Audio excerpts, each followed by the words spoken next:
അവസാന പരീക്ഷയും കഴിഞ്ഞ് അവരൊരു ഹോട്ടലിൽ ഒത്തുകൂടി. ഭക്ഷണം കഴിച്ച് പിരിയുമ്പോൾ അവരൊരു തീരുമാനമെടുത്തു. 30 വർഷത്തിന് ശേഷം ഇതേ ഹോട്ടലിൽ എല്ലാവരും ഒത്തുചേരണം. ആ സമയത്ത് അവസാനം വരുന്ന ആൾ ഭക്ഷണത്തിൻ്റെ ബില്ലടയ്ക്കണം. അവർ സമ്മതിച്ചു.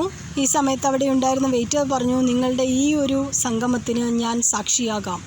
അങ്ങനെ അവർ പിരിഞ്ഞു. വർഷങ്ങൾ കഴിഞ്ഞു. 30 വർഷമായി. അവരൊത്തുകൂടേണ്ട ദിവസമെത്തി. അവർ 3 പേര് അവിടെ എത്തി, ഹോട്ടലിലെത്തി. ഉടനെ ഒരാൾ സ്വീകരിച്ച ആൾ പറഞ്ഞു, ഞാൻ അന്നത്തെ വെയിറ്ററാണ്. ഇപ്പോൾ ഈ ഹോട്ടൽ വാങ്ങിയതിൻ്റെ ഉടമസ്ഥനാണ് ഞാൻ. അങ്ങനെ 3 പേര് 4-മനായിട്ട് വെയിറ്റ് ചെയ്തു. കുറേ നേരം കാത്തിരുന്നുവെങ്കിലും 4-മനെത്തിയില്ല. അങ്ങനെ അവർ ഭക്ഷണം കഴിച്ചു. ബില്ല് കൊടുക്കാൻ സമയത്ത് ഒരു ചെറുപ്പക്കാരൻ പറഞ്ഞു, ഞാൻ ഈ ഭക്ഷണത്തിൻ്റെ ബില്ല് കൊടുത്തു. ഉടനെ അവർക്ക് അതിശയമായി. ഉടനെ ചെറുപ്പക്കാരൻ പറഞ്ഞു, 4-മനായ നിങ്ങളുടെ സുഹൃത്തിൻ്റെ മകനാണ് ഞാൻ.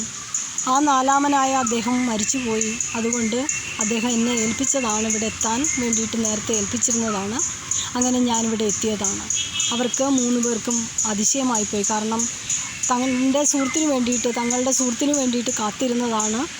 ആ 30 വർഷവും അവർ ഒരിക്കലും മീറ്റ് ചെയ്തിട്ടില്ല, അവരൊരിക്കലും കണ്ടിട്ടില്ല പരസ്പരം.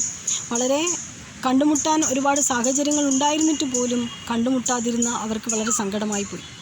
പലപ്പോഴും നമ്മളങ്ങനെയാണ്, ഓരോ പേരും പറഞ്ഞ്, അല്ലെങ്കിൽ സമയമില്ല, അല്ലെങ്കിൽ ഇപ്പോൾ നേരെയില്ല എന്നൊക്കെ പറഞ്ഞ് നമ്മൾ പലതും മാറ്റിവെക്കാറുണ്ട്.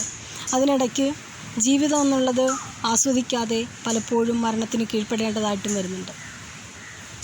Life is very short. Let us enjoy. Have a nice day.